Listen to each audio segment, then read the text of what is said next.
in Sunday night's loss.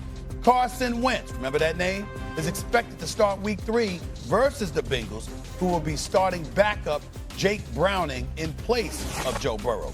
Jayden Daniels came away from the Commanders' week 2 loss with a knee sprain and is now in doubt for Sunday's matchup with the Raiders. Backup Marcus Mariota will be in line for the start if Daniels misses time.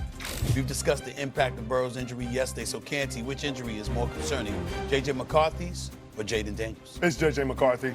Listen, we got to put this into its proper context. This dude is in his second year in the NFL and has played exactly 1 good quarter of football. He's put on an NFL jersey for 4 games. 2 preseason games, 1 last year, 1 this year, and 2 regular season games this year. And you're talking about this dude missing 17 games last year and now poised to miss an extended period of time now with a high ankle sprain.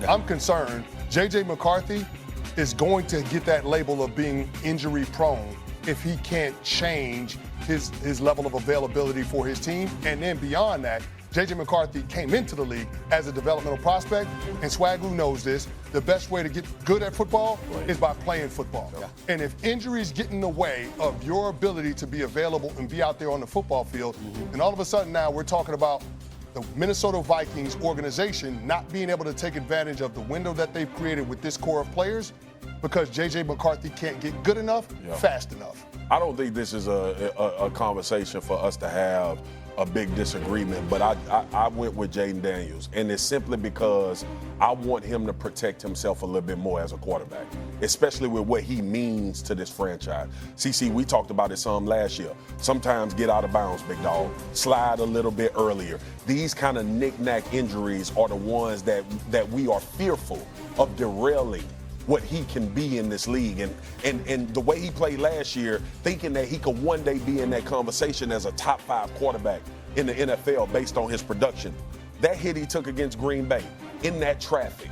I don't want Jayden Daniels taking those hits. I want him to be smarter in those situations. So it's not about if he's going and trying to make a play. It's not about I'm not talking about the playoffs where you got to have a 3rd down. You got to make the play. You got to extend the drive, or you have to get in field goal range. I'm talking about these plays where it just seems that he wants to. First of all, he's slight. He's not a big dude, right? That's number one. Right. The second thing is the way that you resurrected this franchise from where it was in your first year. Your availability is more paramount probably to your team than anybody's in the NFL. I get you, and I don't disagree because, like you said, it's not a huge disagreement here, but I'm going to roll with CC on this one in this regard. It has me curious about the Minnesota Vikings organization and Kevin O'Connell specifically. He had a quarterback at Sam Darnold last year, threw 35 touchdowns, just 12 interceptions, over 4,000 yards. You resurrected his career and then let him walk out the door because of a dude that was a rookie who was supposed to be a developmental project that was out for the season with a meniscus injury. And you said, yo, this is our future. Really? You got Justin Jefferson, Jordan Addison once he comes back?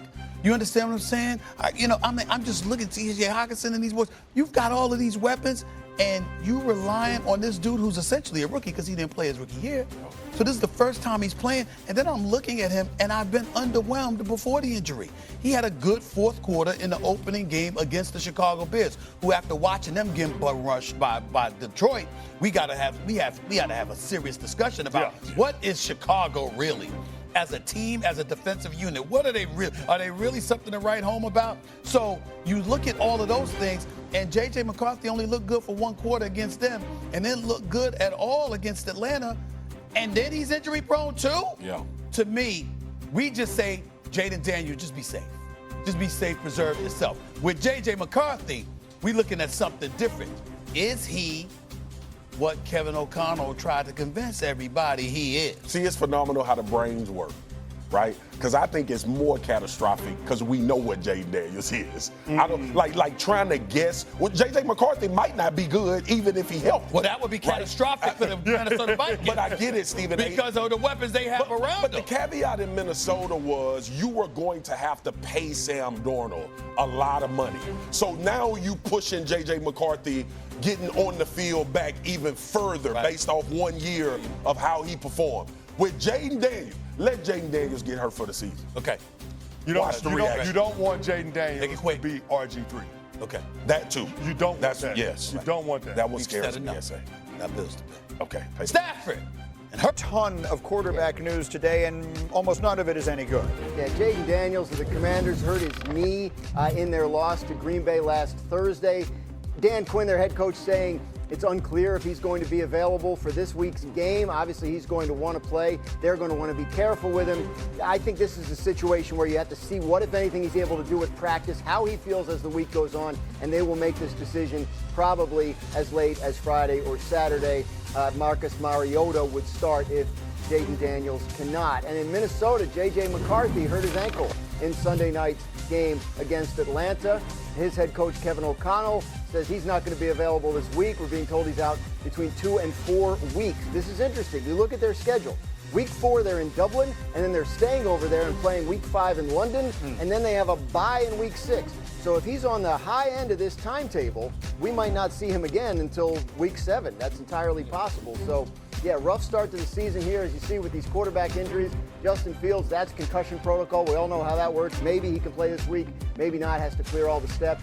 And then Brock Purdy could be back this week, but they got Mac Jones, so they're fine. And Joe Burrow is the big news of yesterday. I mean, of all these, the one positive I will say, of all these, the Burrow one is the only one that feels like a long-term injury, whereas the rest of these guys should be back pretty soon. Yes, and yet. I mean, it is here It's we not are. great. No, These are overwhelmingly the most important people in the sport, whether everyone else wants to hear it or not. These are the people that we tune in to watch. These are the people who make these games exciting. If this was a Broadway show, they're the ones whose names would come above the title. They just would. And we are 2 weeks into the season, and 15% of the teams have lost their quarterbacks already. Jeff Saturday, you have an interesting theory as to why, at least one reason this is happening. Yeah, I mean, you think about the extend the play mentality that has overtaken the league, and it's super exciting. When you think about how, these guys can scramble around, make plays, and do all these things. I remember transitioning from Peyton Manning with Tom Moore, and it was 1, 2, 3, throw it away, right? Otherwise, you get carried off boots first. Get rid of the football. I go to Green Bay with Mike McCarthy and Aaron Rodgers, and it's hold up, let some receiver, make a play down the field, and then bomb the thing down there. Well, inherently, there's risk in that because you're getting hit a lot. Tom Brady, Peyton Manning knew how to lay down and live to play the next play.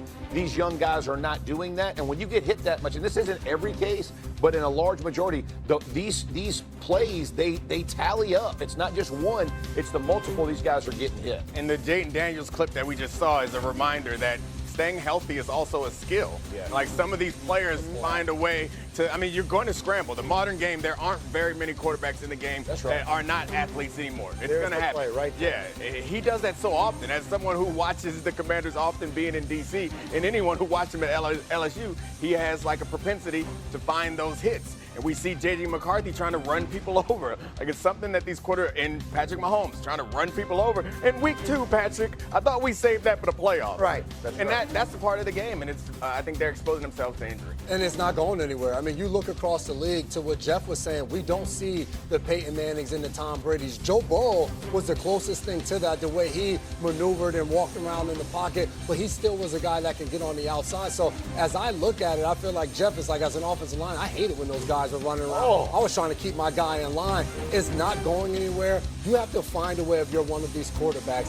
I'm have to last for the entire season. Drake May in week 1 did not run at all. Right. Week 2, though, he got out and started making those quick decisions. You almost have to run nowadays to change up and also to be able to help your offensive lineman sometimes. No, there's no doubt. And even when I went back and was with the Colts, the